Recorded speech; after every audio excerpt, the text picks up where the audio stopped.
G'day, legend. Welcome to another Noob Spearo podcast interview. This time we're doing a panel, and we've got a whole bunch of frothers in on this one, and they're all part of the Western Australian Underwater Club. We've got Matt and Tim, really good mates, and Rory and Jess drops in. We've got Che as well.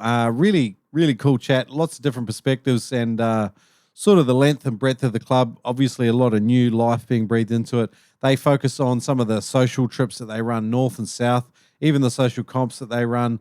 They talk about just the process, I guess, of building a frothy club culture, and it's a good chat. It just really explores WA spearfishing because it's an incredible place. I would live there in a heartbeat. Before we get there, as usual, a couple of shout-outs. Always some legends in and around the traps. I wanted to give this one, Ethan, my Samoan brother from another mother. Threethan, we actually ended up calling him. He gave me 5 stars on Google. He said, completed the Noob Spearo Stratty retreat in February with Shrek and his awesome team of instructors. 12 months leading into the course, I was a complete DIY diver using knowledge from books and podcasts or YouTube videos.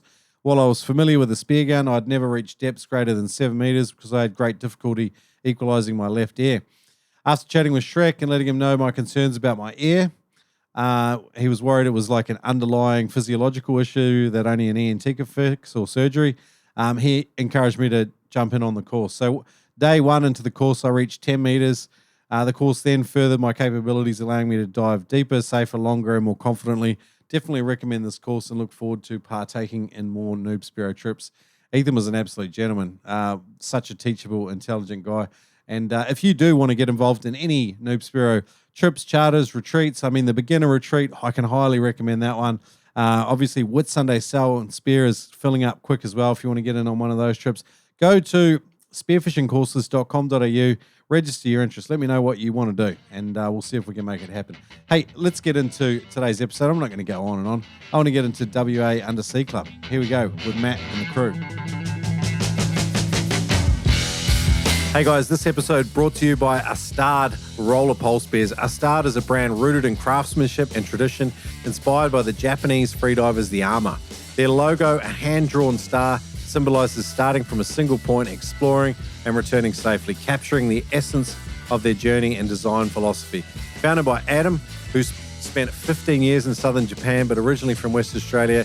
He has a background in aviation, digital and photography, and him and his lifelong friend Kim, and a mechanical genius herself, founded Astard, which embodies a passion for quality, innovation, and versatility.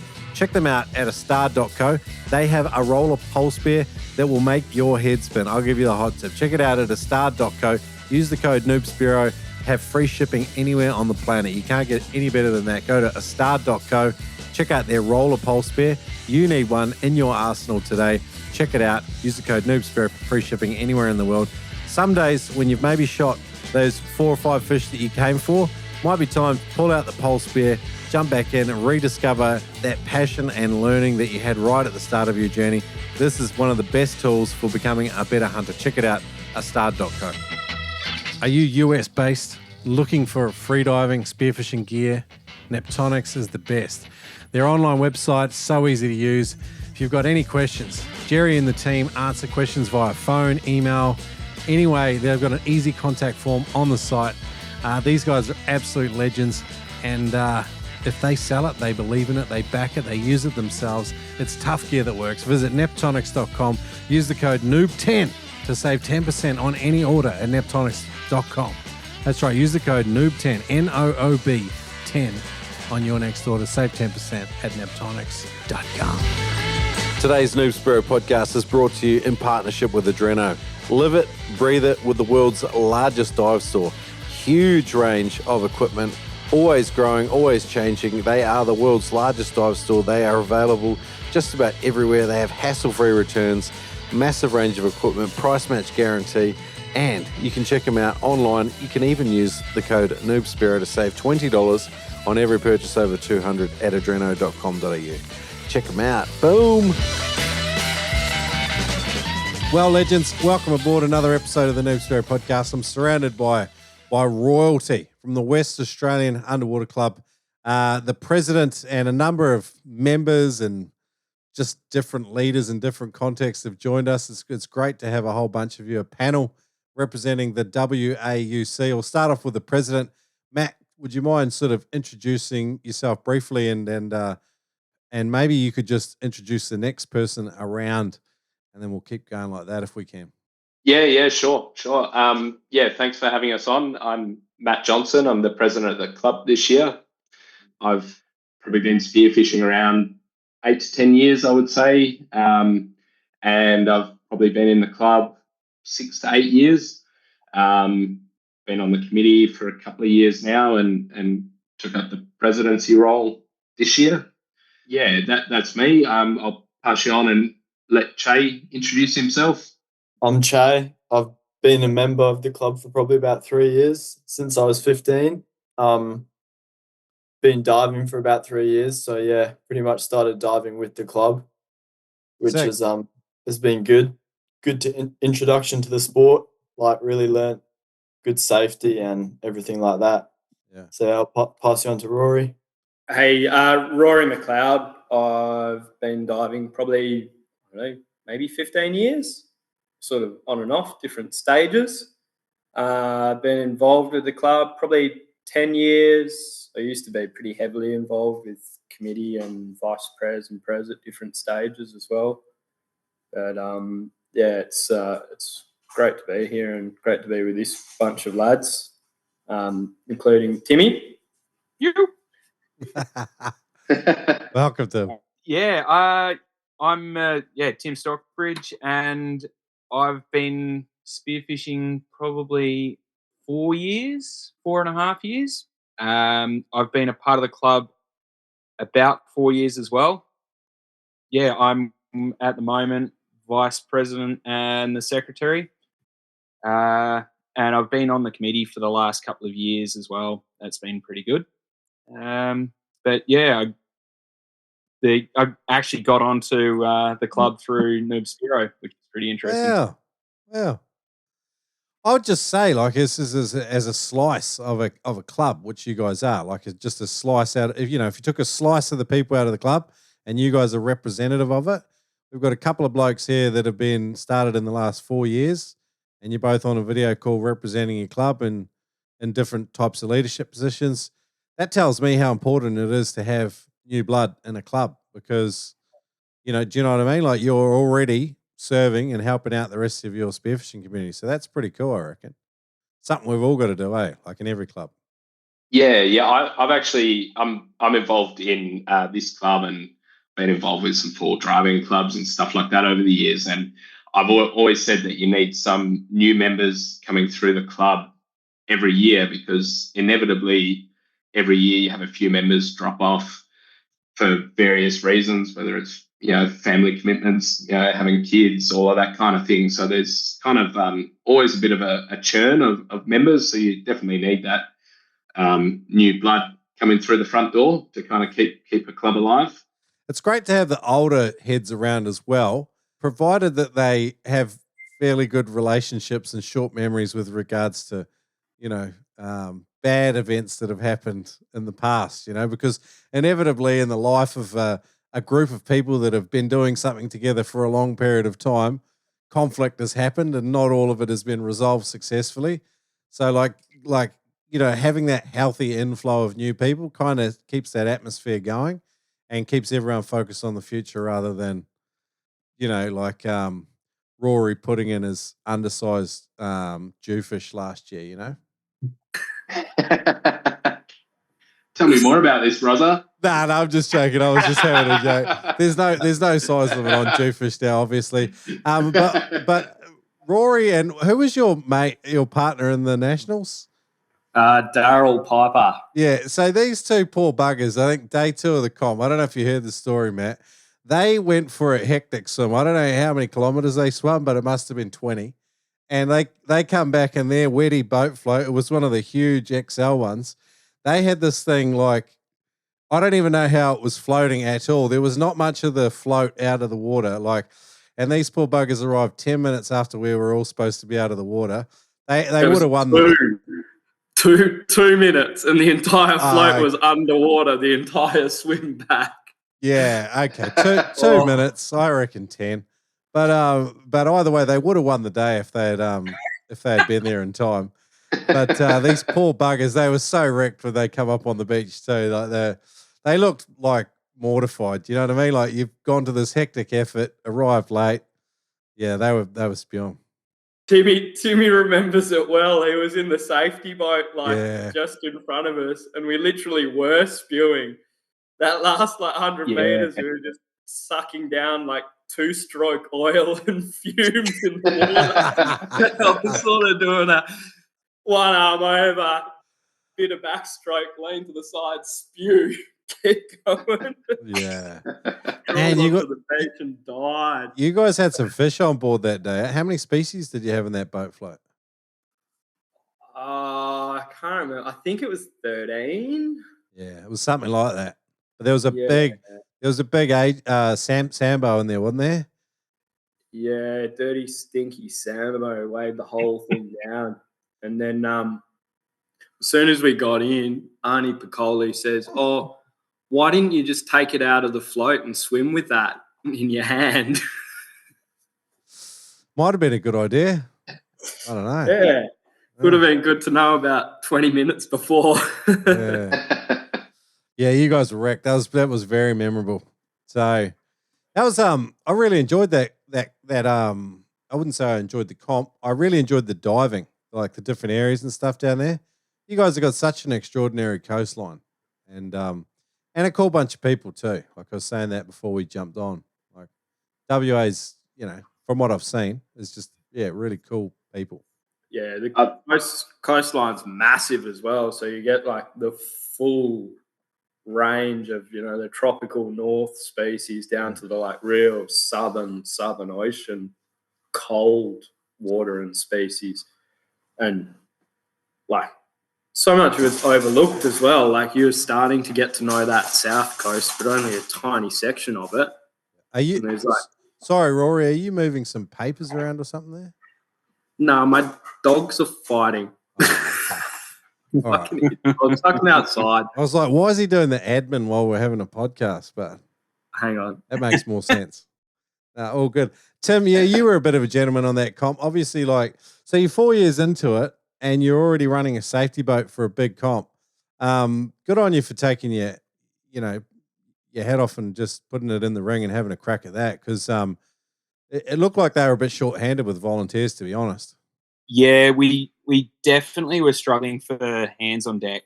And as it got closer, it got more apparent just how important these volunteer roles were. Turns out a lot of the guys that were actually diving were integral in getting that over the line. So like your Shane, we had some really good help from Vin and those guys from the Blue Water Club as well. But yeah, it was just sort of all hands on deck, right? I got approached by Ben Rupnick and Shane when they were in the early stages of planning. And I work as a commercial diver, so they were looking for first aid qualifications and equipment that I had ready access to. So I could grab that and borrow it for the week. And the Nationals did well out of it. Yeah, well done. Well done. And you mentioned Vin Rushworth there. Che was just saying he probably was at that live interview I did 3 years ago at the Perth Adreno store, yeah? And there was an inside joke on that interview. So before the interview, I was chatting with Vin, and Vin said to me in front of a couple of his mates, I said, because he used to listen to a lot of the podcasts and he'd message and be really encouraging. Just such a great guy. But then I hit him up. I said, you're still listening to the podcast? And he says, yeah, I listen to some of them. And I was like, oh, okay. And he goes, I just skip any of the American ones. If it says Captain something, I just skip it straight away because I know it's some American.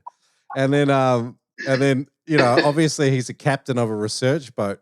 So I just introduced him at the start of the interview as Captain Vin Rushworth, and his mates thought that was extraordinarily hilarious. And but it was a little bit of an inside joke, so it went over the heads of some people. But yeah, I was just stirring him up. He's a good unit. He takes the joke really well.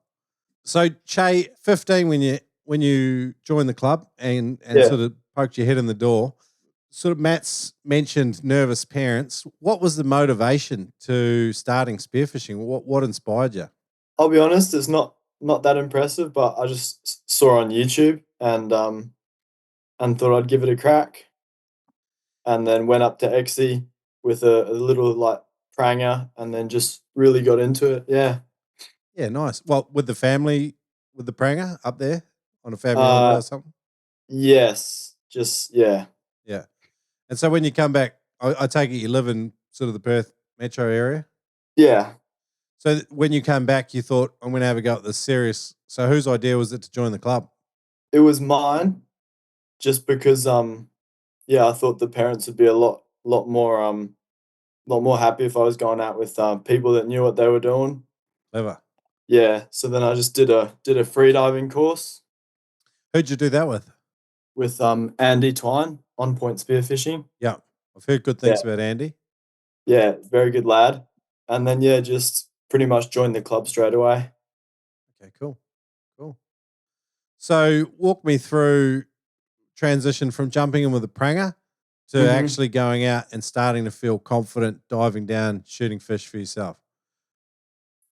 Well, I definitely started out with a decent amount of confidence having done that freediving course. I was confident in the water. And then yeah, I just went out with a couple of the blokes that I'd met at a meeting, and they just really showed me the ropes, showed me how to like use my gun, load it, how to aim, how to stalk fish. Yeah, learnt quite a lot in a couple of weeks. Who were some of those blokes that gave you a hand and took you out? Ben Van Herk and Michael Formarkis, as well as Matthew Johnson. Yeah, nice. Nice, cool. It did it so is this something that you've introduced your friends to as well, Che, or have you made friends along the way? Or sometimes it seems like your friend group changes when you start spearfishing because it's like Yeah, you kind of get this frothy passion and it's not for everyone, definitely. I've definitely introduced a couple mates to it. Some of them have had a few bad experiences. I had one mate burst his eardrum trying to learn. Yeah. But then I've also met other people just through social media, like my age at Spearfish, and gone out with them a couple of times, and now I'm pretty good mates. Yeah. Nice. And you've been competitive from the start, or Um, I wouldn't say I'm competitive. but you've been competing in the club comps and the juniors and Yeah. I think one of the first times I dove was actually a comp. oh wow. Yeah. Didn't do very well, but Who would yeah. expect you to? No one's ever going to do well on their first Yeah. comp. Yeah, yeah. Cool. But like the experience of the comps, was it like humbling? Was it like, did you meet more people? What was good and bad about it? I think it was definitely a little bit humbling. Just seeing the size and the amount of fish that some people would come back with. But then definitely just really good to learn, talking to people after, finding out like what sort of structure and ground they look for to find different species and the techniques they use to hunt them. I think diving comps, you just see so many different species that you learn so much. And mum and dad, they must be pretty cool people to allow a 15-year-old to get amongst it, go and do a freediving course and join a spearfishing club. Yeah, there was certainly some nerves there. Some arm twisting, but some one nagging. Yeah, very much so. Yeah. But once they sort of knew a couple of the blokes I was going out with, and then just the fact that it was a small club that had pretty good reputation, they were pretty happy with me to go out with a lot of different people. Cool. I'm going to come back to you a bit later, Che. I want to hear some of your ideas really about how clubs can nurture and foster an environment and even reach out and sort of attract, young frothers like yourself that are interested in maybe having a go. I'd love to Yeah. hear some of your ideas about it because all of us are getting older and do you know what I mean? Like you're the next generation coming through. Yeah. Some good ideas would be welcome to hear, I reckon. I might spin back around to Matt for a little while. Matt's got a big focus on you love the social style comps, Matt. the taking your family, friends, maybe some kids, and having barbies and enjoying the spearing, but making it more of a going away social type experience. Is that kind of the vibe I'm getting? Yeah, definitely. I love the comp days and whatnot, but for me, I think it's more of the social aspect of those days and the barbie and whatnot afterwards. But one thing I tried to bring a bit more of to the club in the last couple of years is a few more social trips. So I love camping, forward driving, and spearfishing while I'm doing it. I've definitely tried to organise a few more like weekend camping trips or just events where we say, hey, we're going to Roto this weekend, meet you at the pub at 1:00. And then, we just have a meeting point after and everyone rocks up, has a few stories and a couple of beers or whatever. And it's easy to organise and good fun. Yeah. Like for me through the club, I've just met so many good mates that I'm sort of friends with outside of spearfishing now. Like me and Tim, for instance, like we do quite a bit of camping and stuff together. Even sometimes it doesn't involve spearfishing. I think it's just great from a social perspective. Out of you and Tim, who asks that qualifying camping question? Tim asks the questions, I'm afraid. I think everyone maybe gets the reference for that one. I like that vibe too. I like competitions for me bring out the best and worst in people. But like when there's the rules briefing and there's so much seriousness, I feel like, and I'll be honest, like I feel like I come to spearfishing to get away from that stuff. Like I get that in my job every day.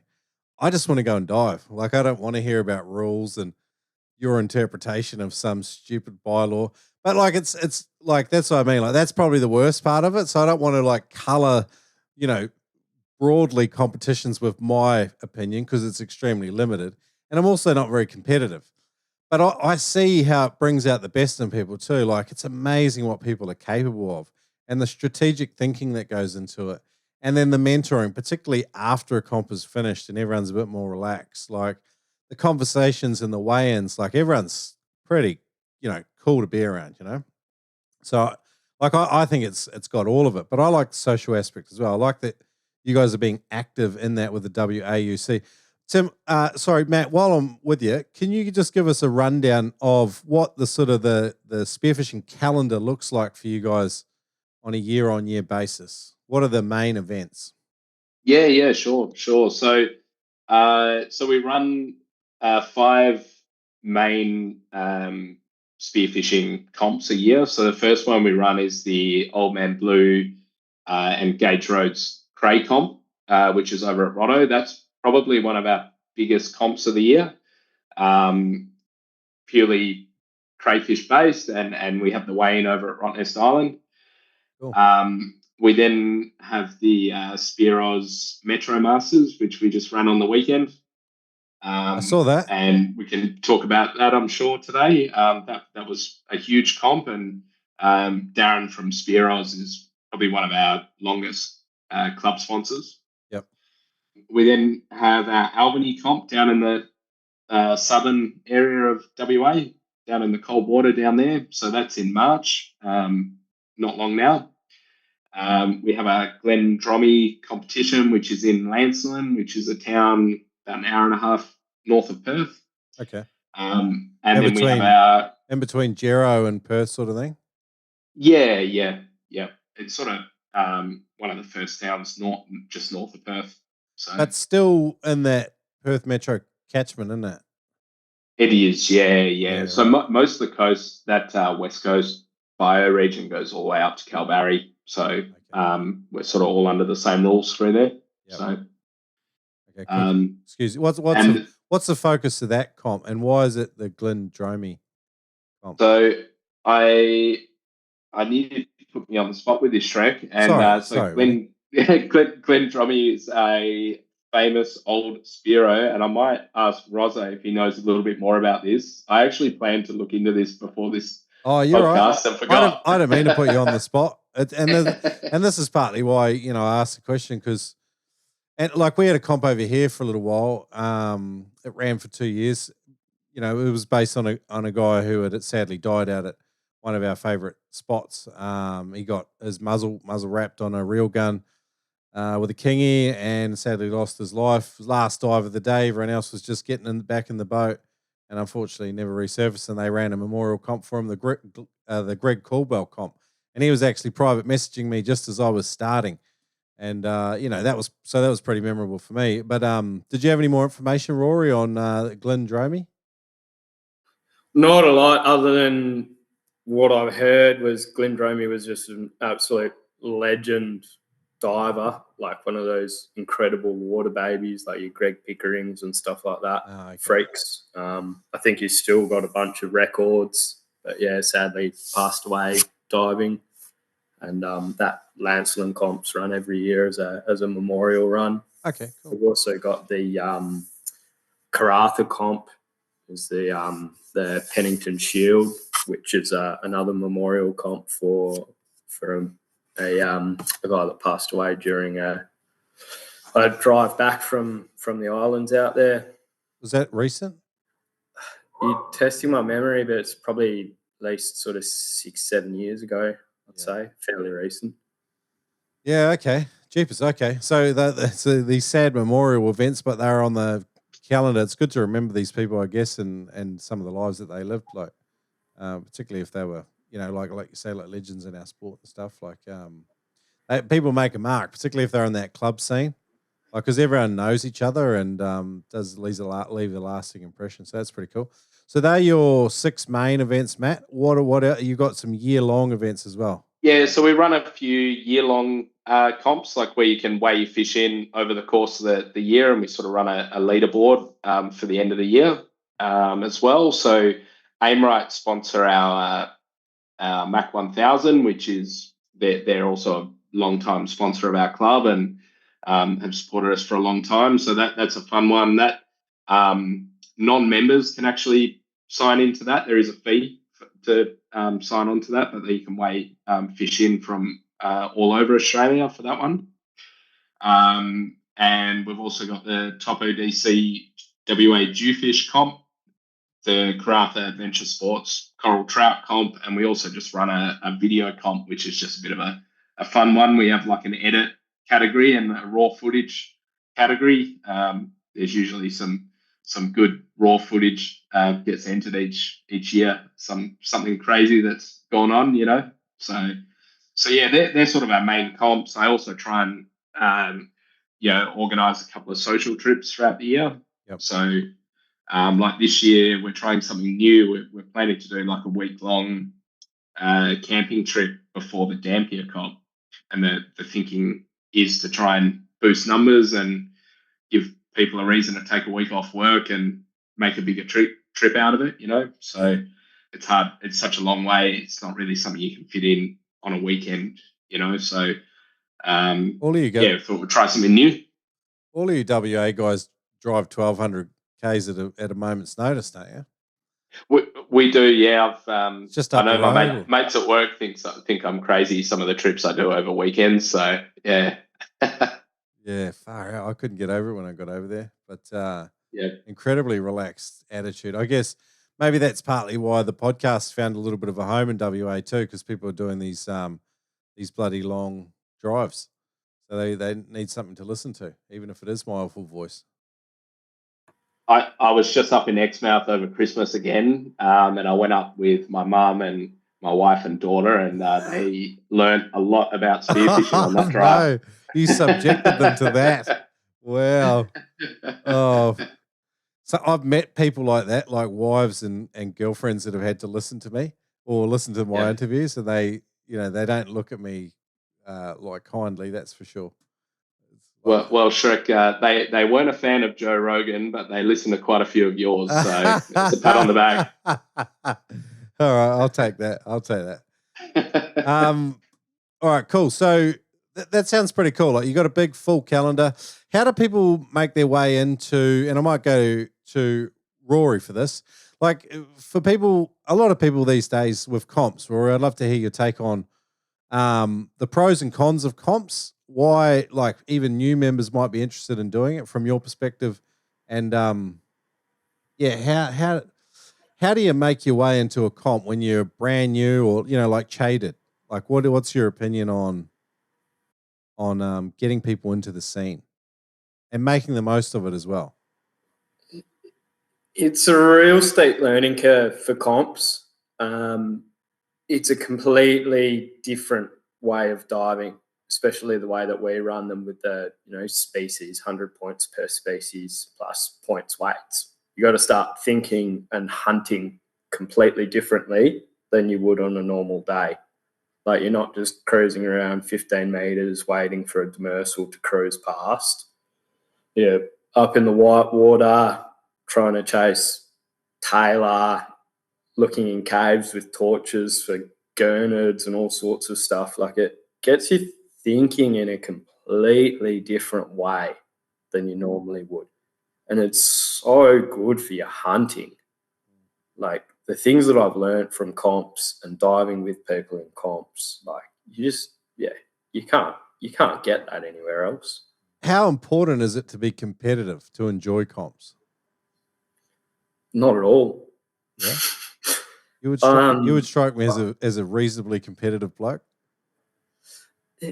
Not, I wouldn't say I'm a really competitive bloke, to be honest. Like, I love it because it's different.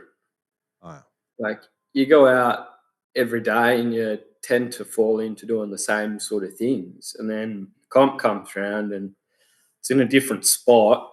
You've got to figure out what you're doing and how you're going to get all this. It's a massive problem that you've got to solve and figure out.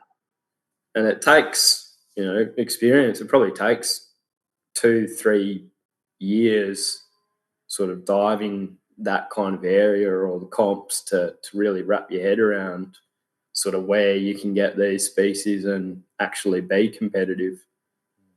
Yeah.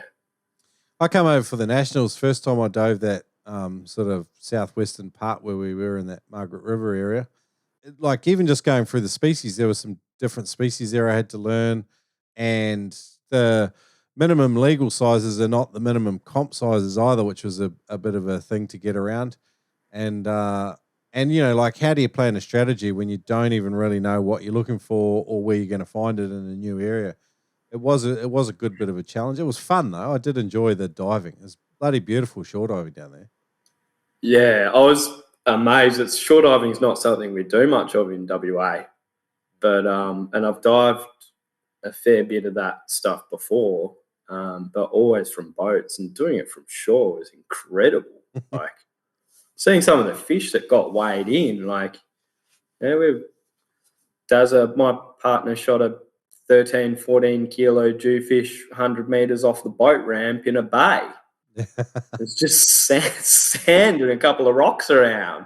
And he somehow came back with this dewy that, guys would spend their whole life a year or two going out to 50, 60 meters, bottom bashing, trying to get. Mm.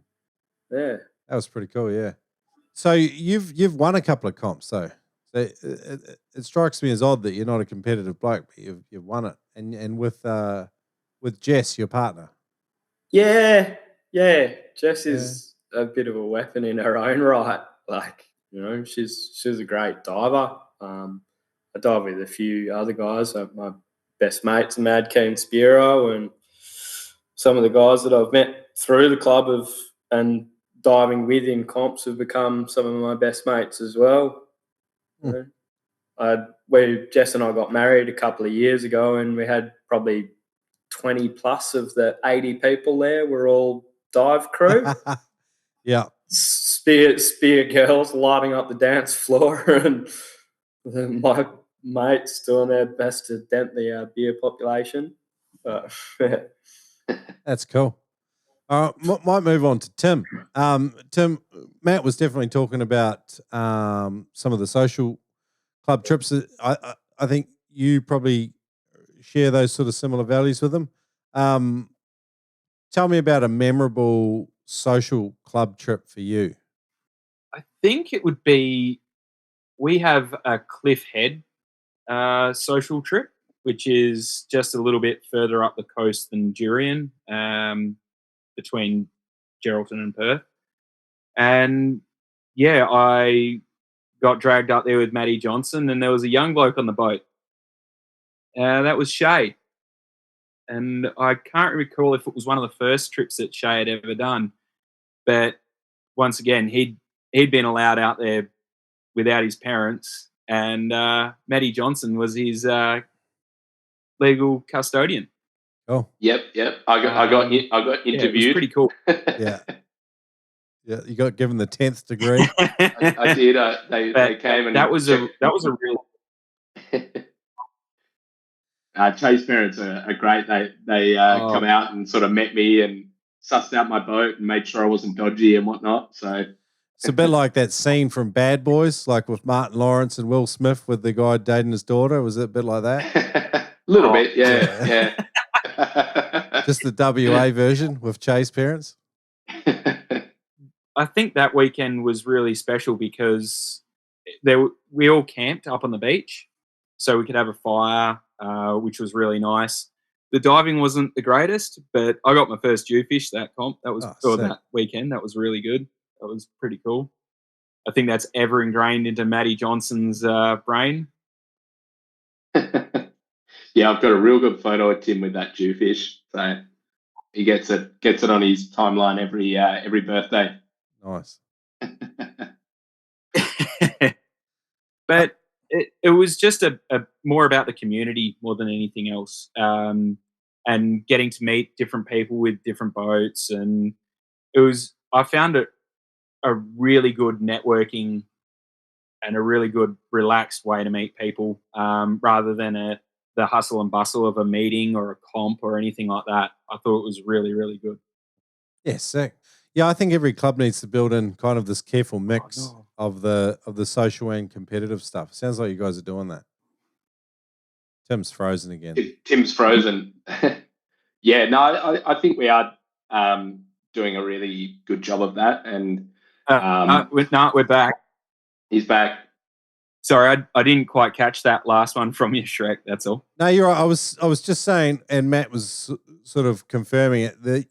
I think our healthy club's got a good mix of social and competitive type events on the calendar, and it sounds like you guys are working to get that mix right. Yeah, I think, we see a few different people arrive to these social events as well, and having that camping aspect as well. Yeah, I joined the club to go on one of these trips, and that's what got me in the door. Yeah, nice. That was pretty cool. Was that Abrolhos trip, Tim? That was indeed. Yeah. That was a good trip. That Abrolhos trip, so before I'd even picked up the spear gun, right in the early days of my spearing, I'd only just done a dive course, and one of my buddies put me on. He said it was looking like I was having to move down to Perth. I was living in Geraldton at the time. And Ian DeBow, he said, have a listen to this podcast. There's some really good, actionable stuff in here. Oh, no. Yeah. Actionable fraud. But no, he put me onto you. And then from that, I listened, and we went on to the Spearing Club. And then, sure enough, this it just popped up in the page about an Abrolhos trip. Bring your boat and head on out there. Sick. And it was unreal. So basically, they secured the Island Leader, which is a supply vessel that runs supplies over the island, and I think we got about 7 or 8 boats on there. A bunch of little tinnies on board, and then towed a few other vessels behind. And I can't remember how many people were on there, Matt. Can you recall how many heads there were? Something like 26 or 27 divers or something. There were quite a few. It was definitely well into the 20s. Yeah. yeah, it was unreal, and that was when I met Maddie for the first time. That was pretty cool. But I've met so many of the guys on that trip that I still speak to from week to week. Many of the guys that I actually dive with now were all on that trip. It was such a unique experience. Definitely difficult to replicate, but just such a different way to meet people. And I think that's part of what the club can offer you. Shows the power and the draw of a social event, sort of pulls any intimidation out of it. You're going to an iconic spot like the Abrolhos. It's quite untouchable for people in small trailer boats at times. And then you're doing it with a group of people. It's a real social sort of camping event. It sounds like a great vibe. It's a special place too. I've only had 2 day trips out there. I really, really like it. It's a beautiful part of that part of the world for sure. I think I've noticed as well, newer divers or newer members seem to be more willing to put their hand up and come on a social trip than a comp. Like, I think a comp just sounds a bit more daunting for a new member that is maybe brand new to spearfishing and never shot a gun before or whatever. The idea of going in a competition is probably a bit much. But we definitely find we get a lot of new members come into the social events. So go to aqualite.com.au and get yourself a box of sachets. You just simply add them to water. It's less than $1.28 per serve, cheaper and healthier than any other sports drinks on the market. Aqualite will make a difference in your spearfishing. Check it out at aqualite.com.au. Use the code NoobSpearo to save 10% on any order. Check it out.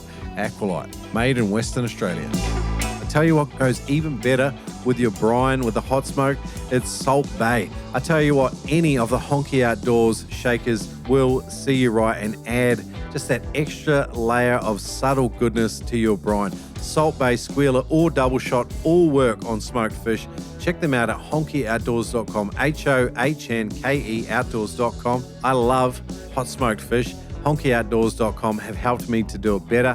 And I know it's going to up your brine game as well. And you're supporting an Australian-made family business that makes small batch spice rubs for people like you and me. Check it out at honkyoutdoors.com, HOHNKE outdoors.com. Use the code NoobSpearo to save 20%. Upgrade your seafood game with honkyoutdoors.com. Check it out. Another massive part of the Killshot Spear Guns family is depth charge charters. They don't just make functional and simple, reliable spear guns. These guys also bring amazing freedive spearfishing charters to the waters around the Florida Keys, particularly around the reefs of Isla Morada. If you are looking to do a freediving course or get out on a spearfishing charter in that part of the world, check it out at killshotspearguns.com and check out depth charge charters. While we've been chatting, guys, we've had Jess rock up, which is Rory's partner. Rory was singing your praises, Jess. You would have been blushing if you were on the call earlier. He was absolutely good job, talking. wasn't it? Yeah. He was. I can't. He was talking. I can't get any redder than I already am from the comp on the weekend after getting sunburnt. So. Oh, nice! I got a bit of sunburn myself on the weekend, but why didn't you wear sunscreen, Jess? Well, I do, but I'm a serial forgetter to reapply. Yeah. You get in the zone. I get too into the diving, and then you get on the boat, and then you switch spots, and then I always forget to just slap. So I can get better with that. What's your strength in spearfishing, Jess? If you had to pick one and be generous to yourself, what are you like fairly good at? Like, is it finding fish? Is it the diving side of things? Is it hunting them when you found them? Where would you give yourself a bit of credit? Can I give no credit to myself? Look, you're Australian. No Australian ever does.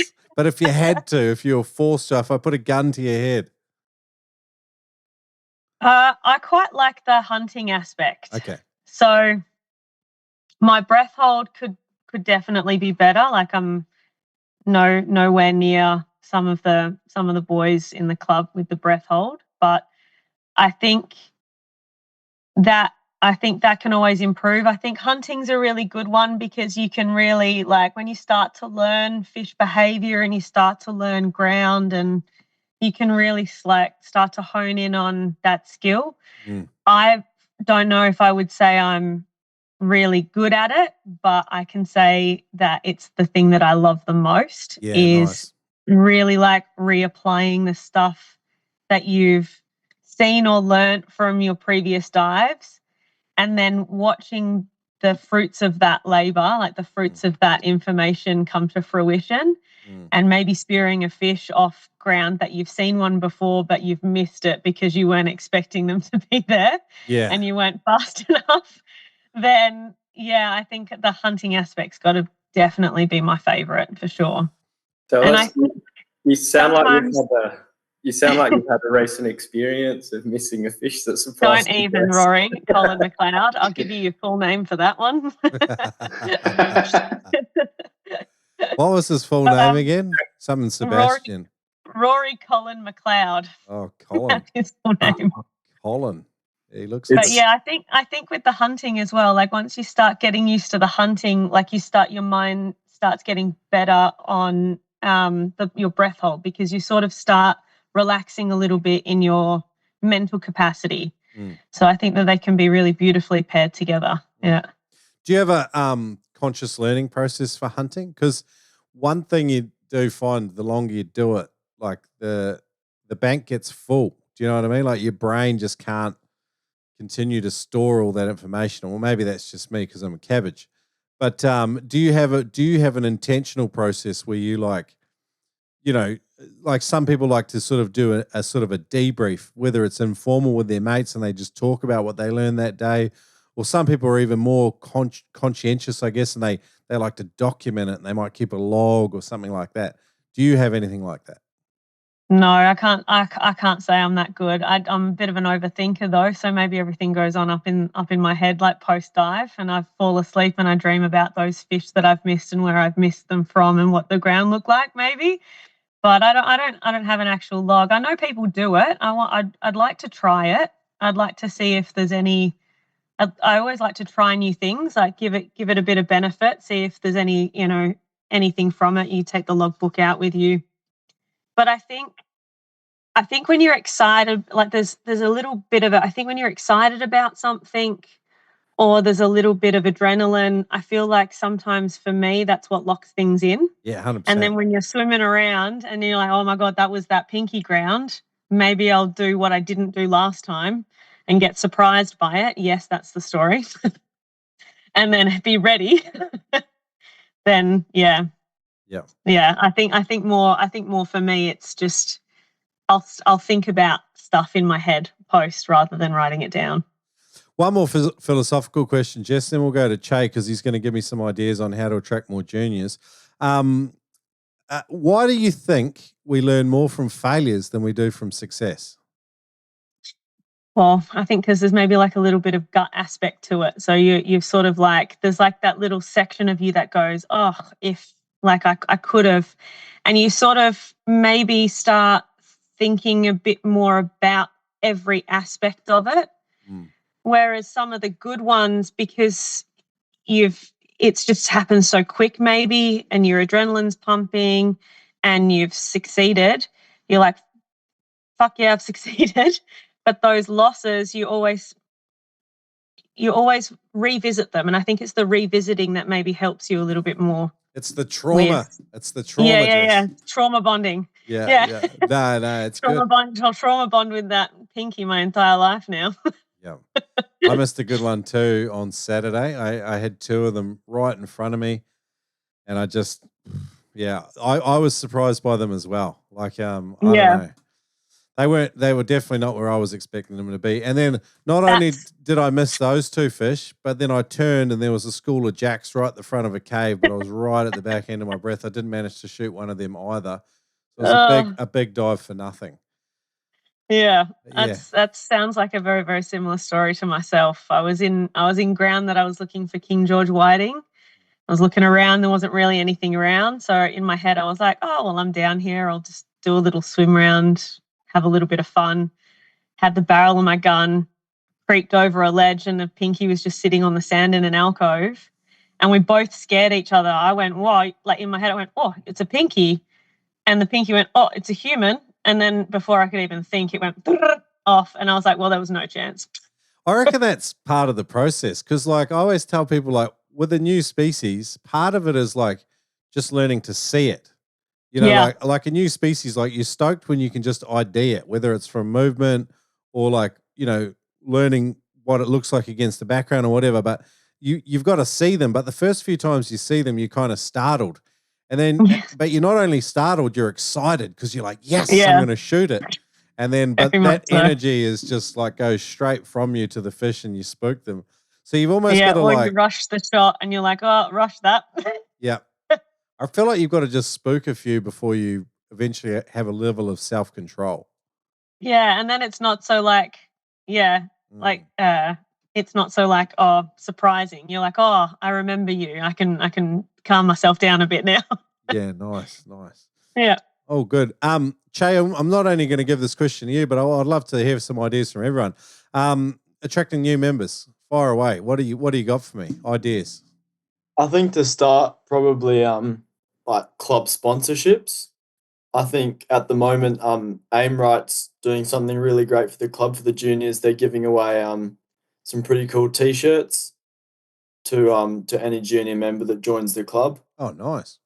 So I think that's definitely an incentive for some young people to join. Well, the barrier to entry, like with good gear, is like it's quite expensive. Not everyone can do it. So that makes sense. Yep. And I think the same thing with comps, like the Metro comp we just had. I saw a young bloke win some gloves from Spear Oz. I think that definitely helping them with their gear from the club sponsors. Yeah. Definitely helps. What about a swap meet too, where everyone brings their old and secondhand gear and you just welcome in all the young frothers? Have you guys ever thought of doing that? I haven't thought of that, but that's a pretty good idea, yeah. Because like sorry, Tim. Yeah, no, we actually have had one of those before. It was it might have been last year, but it was in the diving off season, so I think it was a little bit more. I don't know, if we did it when it's a bit busier and there were more people picking up everything, I think we'd have a better chance with it. You can maybe pair it with a talk, just a 45-minute how to get started spearfishing talk, because like sometimes we overlook the very basic stuff, like a lot of people are just confused with a spear gun, like a spear, how it connects back to the gun, how it connects to a rig line and then to a float, like all that stuff's just like we kind of overlook it, but like even just the components involved in a spear gun, like, oh, this is the handle, muzzle, trigger, shaft, rail, all of this stuff we kind of just take for granted, because if you've loaded 5 different types of spear gun, you've nearly loaded them all and you can probably figure it out. But for someone that's brand new picking up a spear gun in a shop, it's kind of overwhelming. You don't want to, you feel stupid going, oh, hey, how does this work? And so, do you know what I mean? Like we just, we like, it's like we're looking at a ladder if you're brand new and there's 4 rungs missing out of the bottom and it's very intimidating. Yeah. Everyone else is on the next level and you're like, how do I get there? Oh no, I don't want to look like a dickhead. And they just kind of, give up. It's a really interesting thing you bring up there, Shrek. It's something that I see at work day in, day out. And it's something we get caught up in explaining the finer end of the job rather than the start of it and the basics and how you go about getting yourself to the end game, which is actually completing it. And it's something that becomes glaringly obvious when we have new people come through all the time. And that, it rings so true. Yeah, the other thing I guess is like, do you have a formal process for bringing someone on board, or is it always organic? Because then like you risk burning people out too, because you're really nice, generous, giving people. You might, if you're lucky, you've got half a dozen of them in the club.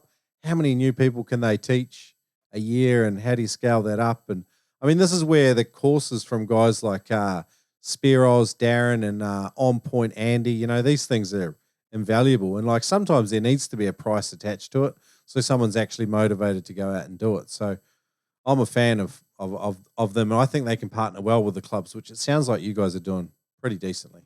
Matt, while we're on Che's subject, which is attracting new members, we're just brainstorming here.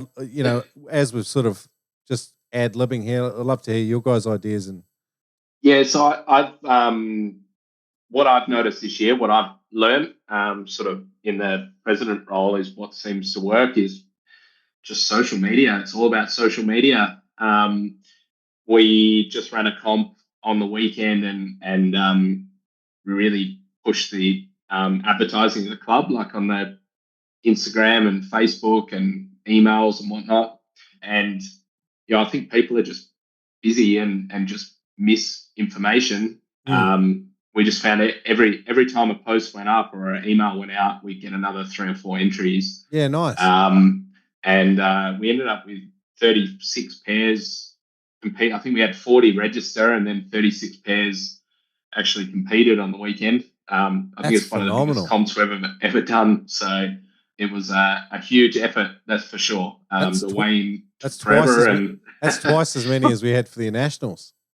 It was huge. It was really huge. And you were just talking about, is the process with new people, is there an actual process or more of an organic kind of way that occurs? I think myself, probably just because I'm lazy, I think the organic way works. Yeah, it does. But I think a good barometer of how that's working was sort of like on the weekend, we had quite a few mixed pairs where we had like father-son pairs, nice. Junior seniors or, men's and ladies mix, all of that kind of thing. So sort of, to me, it showed that the culture in the club is in a really good place at the moment. Nice. So, I think good kudos to the committee this year, I think. So for sort of, promoting that positive culture. So, Rory, any ideas for attracting new members? Not really, not more than what they've already said. What Maddie was just talking about, the positive culture there and having that mix of mixed pairs, juniors, all these new people to the comp scene, like that's what it's all about. It's good. It's good stuff. When I hear the words good culture, sometimes it sounds a little ambiguous. Can you describe for me what you think a bad culture would look like and what a good culture is? Like, just give me a couple of when you top of mind thoughts on it. What's a good culture? What's a bad culture in a spearfishing club? Bad culture is probably overly competitive. That's where that balance of social and competitive comes in and is so crucial. Like, nobody wants to go to the exact same comp year after year with the same people winning it, like 2, 3 people or whatever. Like, you're not going to keep on going and keep trying at these comps. You need to sort of mix it up and make it accessible and engaging for all of these people, whether it's different prize categories, different locations, mixing it up, doing social stuff. Like previous years, we did like random pairs comps where everybody would enter. All of our comps are pairs comps, except for the cray comp. And this one we ran with everybody entering, putting their names in individually, and then seeing who is there and pairing up a junior or a novice diver with a more experienced diver and sending them out there for the day saying, yep, that's your partner, go for it. That was great. I also think from a female, from my perspective, I think a good culture that we've got at the club is that all of the members are very open and friendly and willing to have a chat with you. So I have a little bit of social anxiety sometimes where if I have to go into a new situation without Rory, who's my safety blanket, sometimes if I don't know anyone, I might not go. Yeah. And I guess I had the benefit of when I started diving in the club, was years and years and years ago, I had Rory as someone that I could just tag along with. But knowing every member that I see at the comps and the weigh-ins and seeing them over a number of years, they're also open and willing to chat to people that they don't know as well as people that they do know. And I think that's such a key part of having a good culture to a club is if you're new and you're coming in and you stand next to someone at a weigh-in and they're like, hey, mate, how are you? Like, oh, how'd you go today? Oh, my name's da-da-da-da. And then you can go to the next meeting or the next social event and you go, oh, I've got a friendly face that I know. Yeah. That's such a good culture to have. And like I try and make a point to, I guess, talk to as many people that I don't know as I can. Yeah. So that I can at least be like a touch point for people. Nice. But that's definitely like if you're going to talk about good culture, that's 100% where my mind goes for sure. Love it. Good feedback. Yeah. Tim, where does your thinking go to with this conversation? Yeah, I think it's the good culture is a good mix between the young and the new and the old, I should say. The people that have been around, that have seen change, and then the new faces, the fresh faces, bringing the new energy in. Not those same old, tired people going through the same old motions, right? Are you calling me tired? Sometimes with the older, I look past the old part, but the tired part. Come on, Tim. Sometimes have you seen me? You seen these bags under my eyes? Tim's 65 though. He looks all right for his age. He's doing well. By old and tired, I mean stuck in their ways and not willing to change and not willing to say hello. I think with a lot of new people in the club, you're uniquely positioned too to honour some of the older divers too and extract their expertise and wisdom. And it kind of does it in a gentle way where they all of a sudden become more open through that process as well. And do you know what I mean? Like some really old cranky divers are actually like really nice once you've spent half an hour letting them vent their spleen. And then all of a sudden you get the nuggets, the gold out of them. Do you know what I mean? They've just got some hot button issue that they want to make your ears bleed on for a little while. And then they've actually got some really rock solid advice, great ideas, obviously decades in the water, some of them. So it's hard to try and keep them in, but then also keep the fresh blood coming in and make it all work. It does talk well to your guys' leadership group and probably the quality and caliber of people you've got in there. So that's awesome. I love hearing stories like this. Che, while we've been chatting, mate, has this triggered any more ideas from you, mate? Do you like the idea of a swap meet? I toyed around with an idea a few years ago of saying when you get all these groms and let's just say you got 10, you pair them up with 10 experienced divers and the grom who shoots the best bag on the day wins the comp, not the experienced guy. Maybe they're only allowed to shoot one species each that contribute to the pair's bag or something like that. Yeah. I think that would be certainly a good idea. I think the club is running a year-long comp for novice divers at the moment. Cool. I think maybe Maddie knows more about that. I've just seen it on the Facebook page. But I think the club, a lot of the club members are pretty open to novice divers. Yes. I mean, I managed to get out at 15 years old after only going to 2 meetings, got a spot on a boat. I think that really just shows what the club's about. Yeah, that's sick. Yeah. So just on that one from Shay, that's Adreno have really stepped up to the plate and they've helped us out and created a Rookie of the Year competition. Okay. So we've got rookie prizes for every competition from Adreno, and I think it makes it really accessible. I feel for those newer divers, and yeah, it's good to see it. And it's good to see people walking away with a handful of stuff after a comp, after they've put in their effort, they've rocked up, they've given it a go, and they've got something to show for it. I think that's pretty cool. Adreno sponsor a few things, eh? The club champs as well, is that right? Yeah. So Adreno are our platinum sponsor this year. They've really looked after us this year. So, just as an aside, Matt, someone in the Adreno management team hate hearing Adreno, like they like Adreno. So whenever you say Adreno, like it makes them cringe. So every time I talk about them in front of them, I always say Adreno because they like, they're real like, it's Adreno. So just anyway, sorry.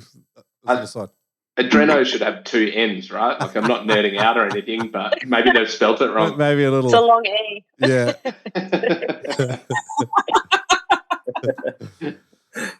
And you mentioned that, Rory and Jess won it last year, did they? Yeah, I've been waiting for the right time to say that the two of them are just being way too modest, and they're our club champs from last year, and we've only been doing the club champ leaderboard a couple of years now.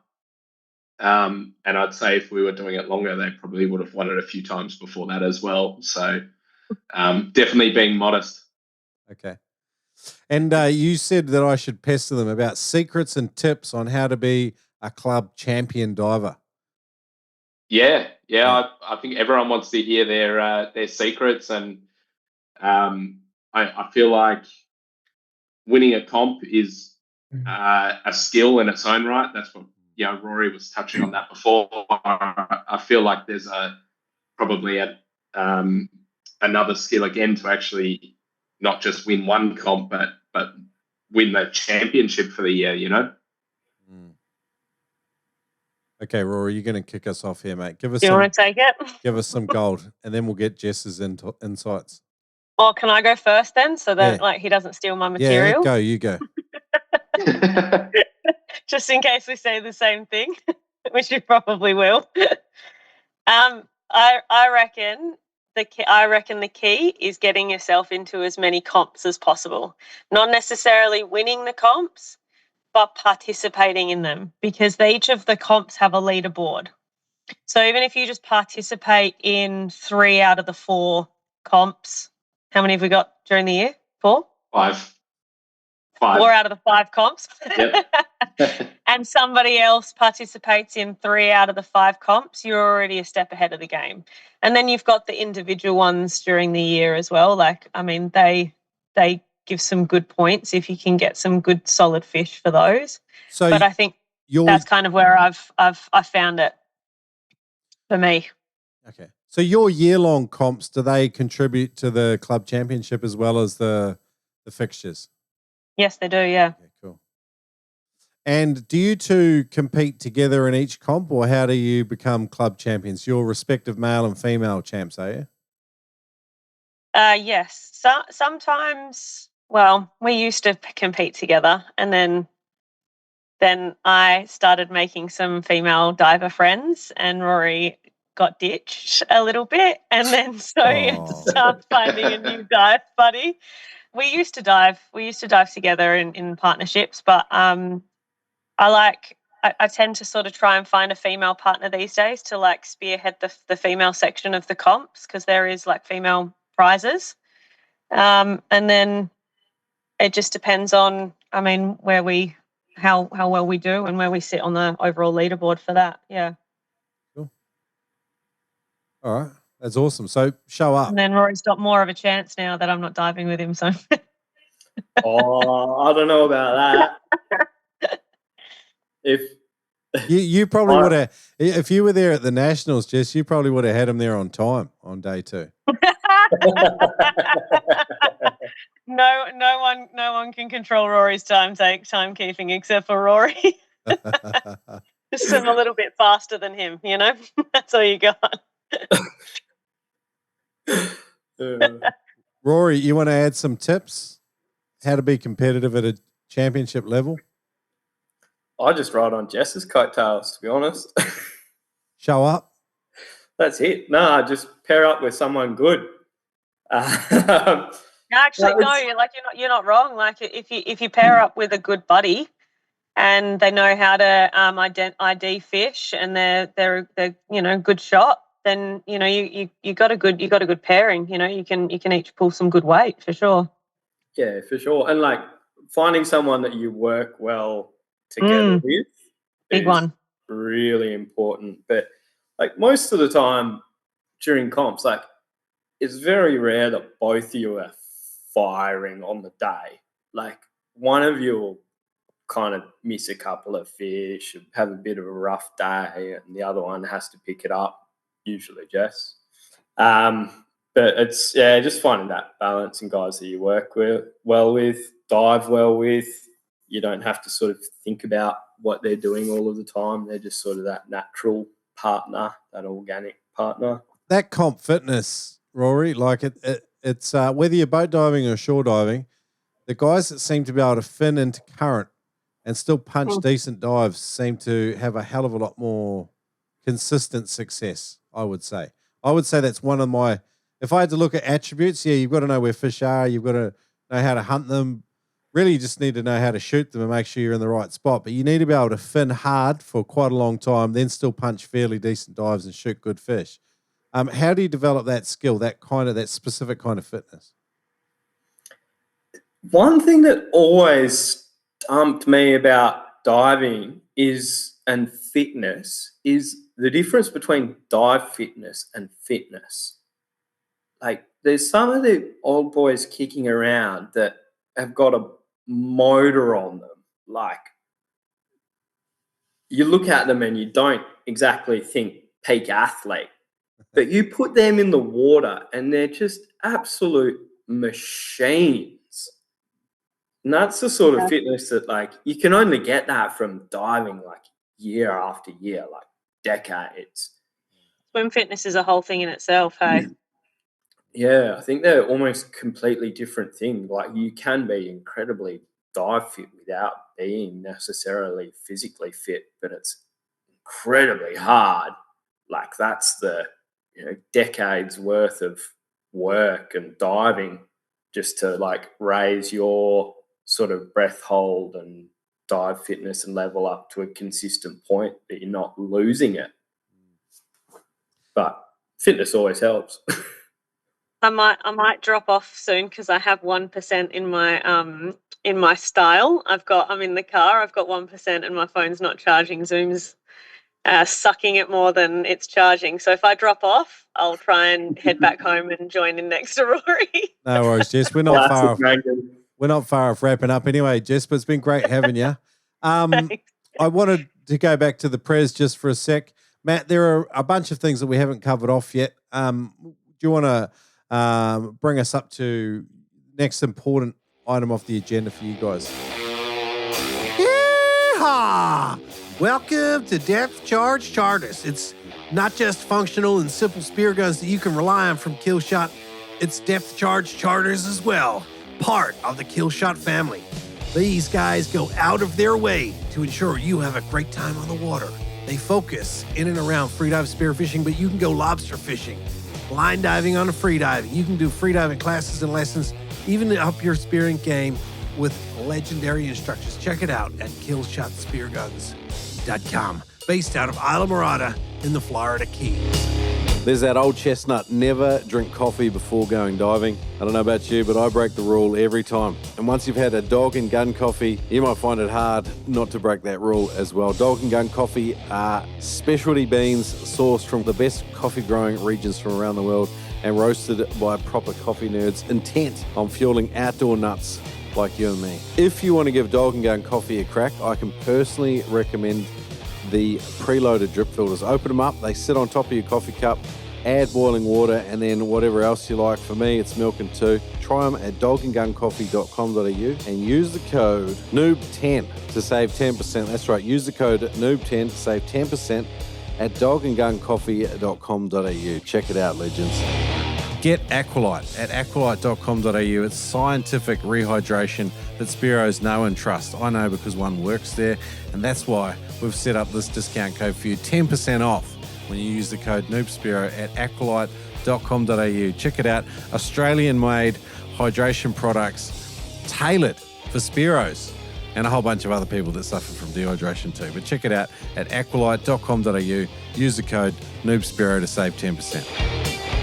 So one thing I did really want to talk about today was our safety and training initiative. I think, as we all know, what we do has its risks, but they're manageable. And it's something we try and promote as a club.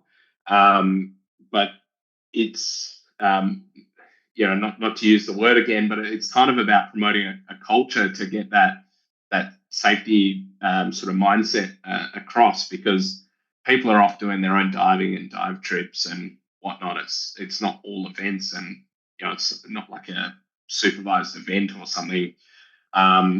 So we were actually given a number of years ago a grant by Recfish West, which was about promoting safety in fishing, that went out to different fishing clubs, and we were one of them. So we use it by actually providing like a subsidy off dive courses.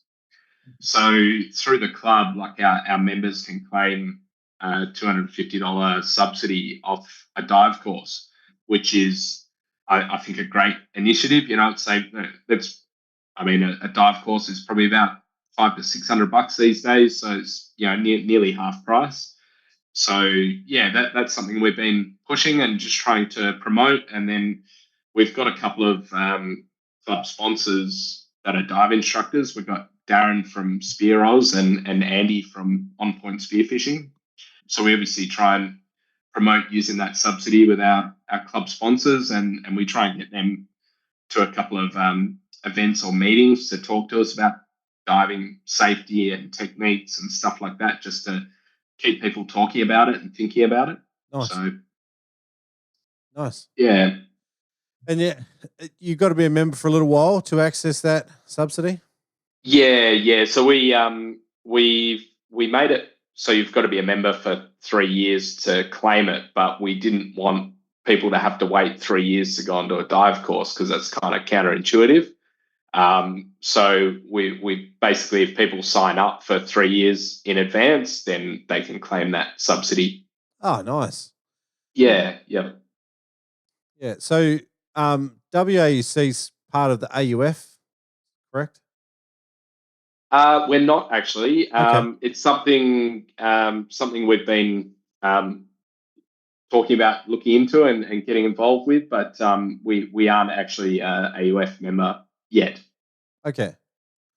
Well, there's something new on the horizon too. I don't want to spoiler alert. But there's an Australian Spearfishing Association coming that hopes to bring all of the various governing bodies under sort of one umbrella group, obviously to help make sure that we're represented at a national level with a voice as Spearos, not just various underwater groups. And there's a bunch of stuff coming with that. I think the AUF is going to be part of that. I'm hoping USFA is going to be part of that. The leadership at this point of all of it seems to be fairly positive. But I think that might create some harmony and maybe a little bit more coordination around some of the national events and international events. But we'll see. But I think there's good things on the horizon for Australian spearfishing. One thing we've all kind of got to realise is how important clubs are. Like we've heard Chase story today. He's not alone. Tim's the same. He's 4.5 years into it. He's a club member. He's already serving in a leadership position. Like these clubs are important. They're a backbone of spearfishing. They represent us at a federal level when, our sport, our way of life comes under attack, because it is under attack. Like in WA, there's a lot of hostility towards hunting, and we just do a form of underwater hunting. It's not that different. So it's something we've all got to be conscious of, and clubs obviously give us a voice. I think it's that part's important and underrepresented too sometimes. Yeah. I think we're such a small community, so I think any group that gives a voice to us is very important and valuable. It's for the people that get involved with these bodies and whatnot. It's just a lot of time and effort out of your own personal time. So yes, thanks to the people that are getting involved with that stuff. I think anyone that's been on the committee of any club or this club can say, you spend a lot of time organising things, thinking about things. I get in trouble with my wife a lot because I'm on social media all the time and on my phone and whatnot. So it's for the club, babe. It's for the club. It's for the club. I'm on Marketplace for the club. Yeah, it's exactly right. So yeah, it's great that there's people around that are willing to put that time and effort in for us. Yeah. So for people that are listening, they're interested in joining the club, they want to find out a bit more, maybe they just want to come to a club meeting, give us your website, your socials, and when are your club meetings? Where can people come and maybe get involved? Yeah, sure. So, so the best place to find us definitely is social media, WA Undersea Club. We've got a page, and we've also got a public group as well, WA Undersea Club Public, I think it's called, and Instagram as well. Now, we've also got a website. So if you Google WA Undersea, it comes up as one of the first ones, but it's waunderseaclub.tidyhq.com. That's a new website. You can sign up via that website, and once you're signed up, it's like a portal that you can use to register for events, and we put the event calendar and all of that kind of stuff. You can buy our merch through that website and everything as well. You can register for the Mack 1000 there too, eh? You can, yes. Am I allowed to shoot one of those huge Japanese mackerel? They're not as Spanish, but they grow bigger. Am I allowed to put one of them in there? I think it's just Spanish mackerel. I think Spanish, yeah. Is it? Yeah. I've never heard of these Japanese mackerel. Oh, The go and have a look king at them. mackerel Shrek. They're huge. They grow. No, there's another one. It's called something else. Have you seen them? They grow up like 80, 90 kilo. Oof. Type Yeah, have seen them. But we all know WA's got the biggest Spanish mackerel. Nobody from over east has ever won the Mack 1000. I'm probably going to get in trouble reminding everyone that it's an Australia-wide competition. All the WA guys are going to be mad at me. Hang on. Bring it on. It's not a Japanese mackerel. I'm wrong. I've just seen one caught in Japan. I'm sure of it. Oh, it is a king mackerel. Scomboramus cavala. Is that it? Yeah, I think that's the one they get in South Africa as well, eh? But I think they do get it in Japan. You see them jigging them up. Yeah, they're huge though, like 80 kilo. Like Yeah. they reckon Spanish grow out to 50 or 60 as well, though, isn't it? I think the line fishing record's over 50 kilo. Ooh. But the spearing record's only 46, I think. Was that shot over in WA as well? Yeah. Oh, Who has that? it was. It went back and forth a heap of times. Yeah, Greg WA Pickering had over. it. There's a couple of guys over east had it. It might be a Fraser Island one, actually. Might be an east. Yeah. Might be an East It Coast one. bounces around. It's hard to keep up with. There's room for that record, though. The Mack 1000 is a fantastic competition that celebrates. I reckon it's such a wicked fish, you know. Like sometimes those big lone solo ones are just such an amazing fish to encounter underwater. Like, yeah, it's cool. So WA Undersea Club guys, you found out how to go and get in touch. Matt, are there live meetings scheduled that people can come and get a part of as well?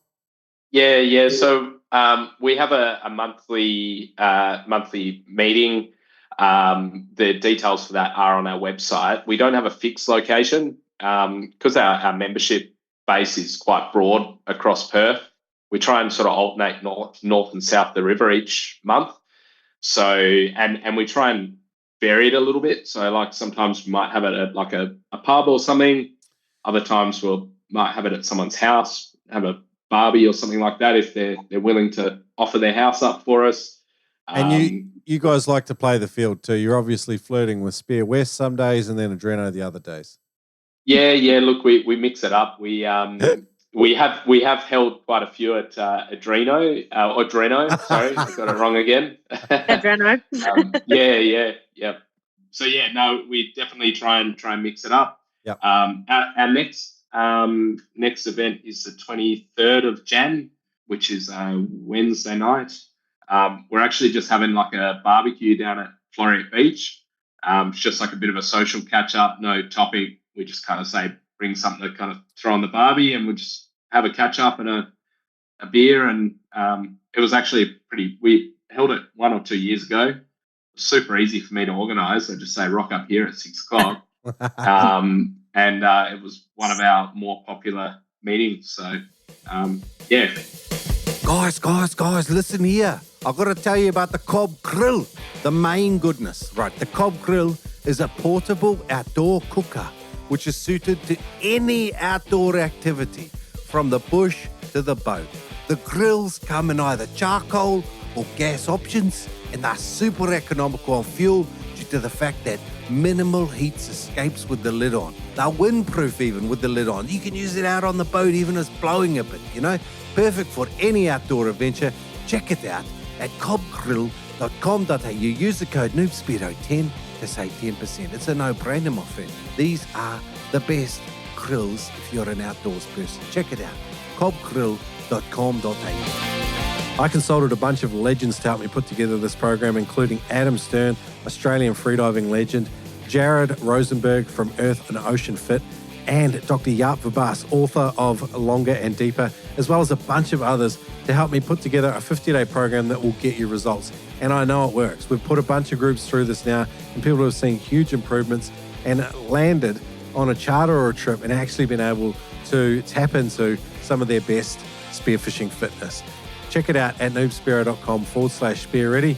Jump in a 50-day program to make the most. If you are 2 months out from that trip of a lifetime, let me encourage you, get Spear Ready. Go to noobspearo.com/spear-ready. Sometimes the Noob Spearo almost has more information, more topics, more podcasts than you know what to do with. I'm here to help you connect in a really simple way, particularly if you are brand new. You need to subscribe to Noob Spearo's mad email newsletter. It's called The Floater. Go to noobspearo.com, head up into the menu community, head down to subscribe to The Floater, and start getting some goodness in your inbox right now. All good, my friends. Check it out, noobspearo.com, menu community, head down to subscribe to The Floater. I'll see you there. I had this episode scheduled to go up the end of Feb. What's on around that time? In Feb, we've got on the long weekend in March, which is first weekend of March, we've got our Albany competition. Cool. So if anyone's interested in coming down to Albany for that, more details of weigh-in location and whatnot will be up on the socials closer to the date. You can shore dive that comp too, can't you? You definitely could. I haven't done a lot of diving around Albany personally, but I know a lot of people that do shore dive down that way, so it definitely would be possible. Cool. It's a good tinny comp as well. Like Rachel Galati and I speared it a couple of years ago. I think she just had her tinny at that point, and we still managed to find some really good ground. So yeah, Nice. it's a good one for that too. Oh, good. Well, guys, it's been awesome having the WA Undersea Club. I'm going to quickly go around and say thank you to each of you. You got Matt Johnson, we've got Rory and Jess, the club power couple. Matt's cheekily named them. We've got Tim Stockbridge and Che Jones. It's been an honour to have you guys on. Was there any last final words any of you guys had, or a message for people more broadly or even interested in the club? I'll say one for guys that are in clubs and involved with clubs is be nice to the people that run it. They're all volunteers. They're all putting in their own time to organise all of these things for everybody else. It's not for themselves. They go to incredible efforts to make these things enjoyable and get people into the sport. That isn't what Rory said before you guys jumped on the call, by the way. No, I think fairer words have never been spoken, Rory. It runs off the back of volunteers who give their time quite selflessly. I mean, you do get a really nice thing to put in your resume, but that's about it. And if Matty Johnson gets a thanks after each comp, then it might be a bit nicer, for him to say to his wife, "Oh, they said thanks though," when he's on his phone. gives him a bit of. I got a thanks and a free sausage sizzle. Exactly. How could you say no to that? Johnson I definitely say to anyone, definitely jump into, give a club a go. Clubs are just great. I think great way to meet people. Just good for your mental health and just being out and about and meeting like-minded people and whatnot. And if you're in a club, have a crack at getting involved with the committee. It's definitely a way to kind of give back to your community. So, or even an event. You know what I mean? Like, Yeah. like if you can't sign up for the full year, but you've got like a week where you don't mind chucking in 10 hours to help do something for a comp, I'm sure it's all helpful, eh? Yeah, we just we were talking before about the club and that, but at the last few events, a lot of the members have just jumped in and helped. We haven't had to go around asking people for help and all the. We just turn around and someone's already got the barbie fired up and the snags are on and someone's hanging the scales and it's like it's vibes. just great. Everyone just seems to punch in and get into it. It's good. That's another sign of good culture. People roll their sleeves up. Mm. Yeah. All good. Guys, you're legends. Loving it. It was great. It was an honour to have WA Undersea Club on the podcast, and I really enjoyed hearing a little bit about what's going on over there, and definitely encourage people to go and join. It sounds awesome. I'd be in it in a heartbeat. I would love to live over there, by the way. I would live in Rockingham in a heartbeat. In a heartbeat. Come on over, mate. Yeah, We'd love to come have on you. over. Yeah. You've been hanging out with Bert too much. I have. Bert from Old Man Blues, an absolute legend. Like, I can hang out with that man all day, every day. He absolutely is. Yeah, second that. Yeah. For sure. Yeah, all good, guys. Thank you. Cheers, Shrek. Thanks so Thanks, much, mate. Shrek. Really appreciate the opportunity, mate. Yeah, it's been great. Hey guys, hope you enjoyed the WA Undersea Club, Western Australian Underwater Club. What a bunch of legends, eh? It was cool to have a whole lot of different perspectives and some really good, vibrant conversation. As you can tell, when a club is full of people like these guys, it's only going to go good places. So, and they run on the blood, sweat and tears of volunteers. So I hope you can get behind your local spearfishing club. If you don't know where the one is in your local area, go to noobspearo.com, head up into the Club Connections page in the menu and see if you can find a spearfishing club to join in your area. Gives us a seat at the table with all sorts of things that go on at a strategic level, and these guys do a wicked job. If you're in the WA area, I'd 100% encourage you to join up with Matt and the crew. Hey, as usual, massive thanks to the patron legends putting fuel in the Noob Spearo outboard week on week. We've just moved to a completely new system. There are a whole bunch of new rewards. We have our private Discord channel just for patrons. You get to make guest recommendations and they will get priority. You get to ask questions of upcoming guests, really trying to build out and reward the people that just keep putting fuel in the Noob Spearo outboard. If you're interested in having a look, go to patreon.com/Noob Spearo. Always welcome. I think we got 42 frothers up there at the moment putting fuel in the outboard, and goes a long way, I got to tell you. Hey, next week we're off to discuss two huge takeaways from shark attack survivor Josh Humbert, and he's been on the podcast before. He was attacked by a shark in Tahiti, and his path to recovery is not an easy one, and we sort of get to explore his key takeaways from the whole situation and what he's doing and what's happening with him now. And he's an absolute legend, Nat Geo photographer, very, very talented guy, runs the one of the sort of best practice, like leading innovators in sustainable pearl farming in the Tahiti area. It's been a generational pearl farm held in his family for a couple of generations, and really cool guy. So I hope you come back for that one with Josh and myself. Oh, good. See you for 291 with Josh Humbert. I'll see you in a week. Hey guys, this episode brought to you by Astard Roller Pole Spears. Astard is a brand rooted in craftsmanship and tradition, inspired by the Japanese freedivers, the Ama. Their logo, a hand-drawn star, symbolizes starting from a single point, exploring and returning safely, capturing the essence of their journey and design philosophy. Founded by Adam, who spent 15 years in southern Japan, but originally from Western Australia. He has a background in aviation, digital and photography, and him and his lifelong friend Kim, and a mechanical genius herself, founded Astard, which embodies a passion for quality, innovation and versatility. Check them out at astard.co. They have a roller pole spear that will make your head spin. I'll give you the hot tip. Check it out at astard.co. Use the code NoobSpearo. Have free shipping anywhere on the planet. You can't get any better than that. Go to astard.co. Check out their roller pole spear. You need one in your arsenal today. Check it out. Use the code NoobSpearo for free shipping anywhere in the world. Some days when you've maybe shot those 4 or 5 fish that you came for, might be time to pull out the pole spear, jump back in and rediscover that passion and learning that you had right at the start of your journey. This is one of the best tools for becoming a better hunter. Check it out, astard.co. Are you US based, looking for freediving, spearfishing gear? Neptonics is the best. Their online website, so easy to use. If you've got any questions, Jerry and the team answer questions via phone, email. Anyway, they've got an easy contact form on the site. These guys are absolute legends, and if they sell it, they believe in it, they back it, they use it themselves. It's tough gear that works. Visit neptonics.com. Use the code NOOB10 to save 10% on any order at neptonics.com. That's right, use the code NOOB10, N-O-O-B 10 on your next order. Save 10% at neptonics.com. Today's Noob Spearo podcast is brought to you in partnership with Adreno. Live it, breathe it with the world's largest dive store.